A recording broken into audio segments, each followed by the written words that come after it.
This is the Canon FD 500mm reflex lens. That was made back in the late 70s.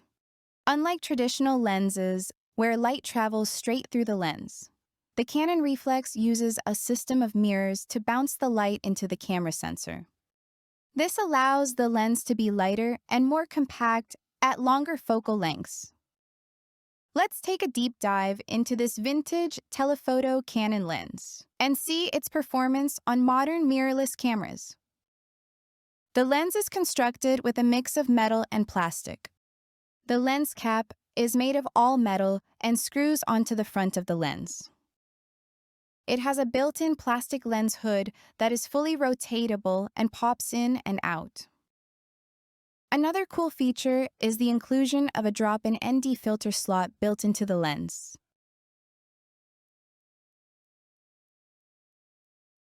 One of my favorite features on this lens is the locking collar that lets it quickly switch from landscape to portrait mode.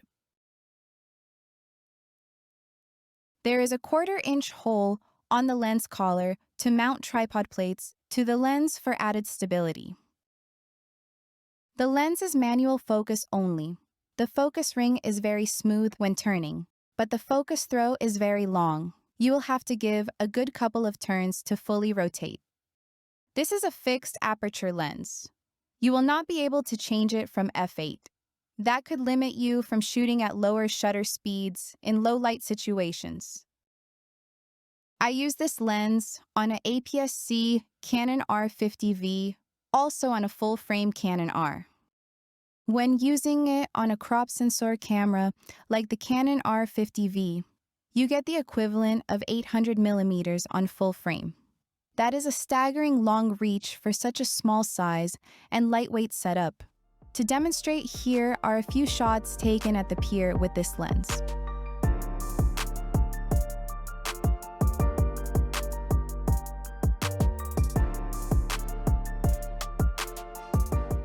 I'm here at a local park to try and get some cool wildlife shots and video using the FD 500mm.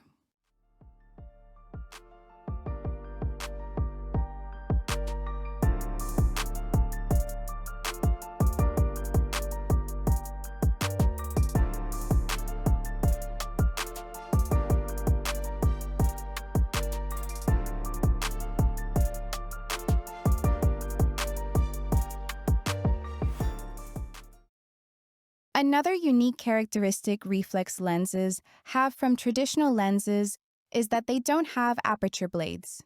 Instead of full round ball shape, it takes the shape of a donut or onion ring. Here is some video footage taken with the lens. It is very difficult to keep the video stable along with keeping the subject in focus, even though I have it mounted on the tripod. The video still comes out very shaky. What you see right now is what that footage looks like after stabilizing it in editing software. If your camera does not have a good built-in stabilizer, it is best to stay away from using this lens for video recording. Now I'm at the bird feeders to get some shots of some small birds.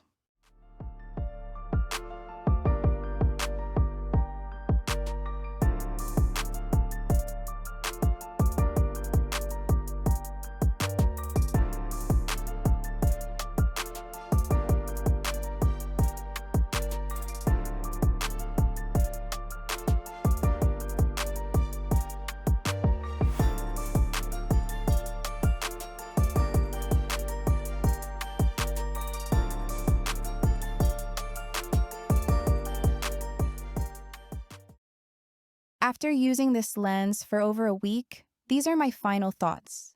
This lens is very sharp when you nail the focus. I have no complaints with the image quality you can get from this lens. The images do have their own unique feel to them compared to modern telephoto lenses. Some people that I have shown the sample photos to have described them being like an old National Geographic magazine. It has been very fun and rewarding lens to shoot with, and I found it to be a great companion lens to my EF 100 to 400mm when I need the extra reach. The lens feels very light, does not take up much room in my camera bag. It feels super sturdy. I would not worry about it getting dinged or hit when walking around or traveling. Now for the negatives, it is a difficult lens to use. You will be fighting this lens when you're hand holding it with no tripod. Because of the long focal length, every small movement is exaggerated when you try to compose and focus with it. When you move the focus ring, it makes the lens shake and difficult to see through the viewfinder.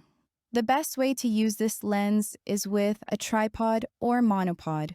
It will reduce that shaking drastically, making focusing much easier to do. That is the other downside. Since it is a must to have a tripod, you can't just freely walk around anywhere to take pictures. You will have to be more precise when you go out to shoot with this lens. As difficult as this lens can be to use, it is also very rewarding. When you get the focus just right and take the shot, you feel an immense joy from landing it. The Canon FD 500mm is pretty affordable, selling used around $100 to $200 for a copy of this lens. It is not a lens I can recommend to beginners. If you're a seasoned photographer and would like a challenge and different shooting experience, this is a worthy lens to add to your collection. I really hope you liked this video. For more future camera-related videos, please subscribe and comment down below.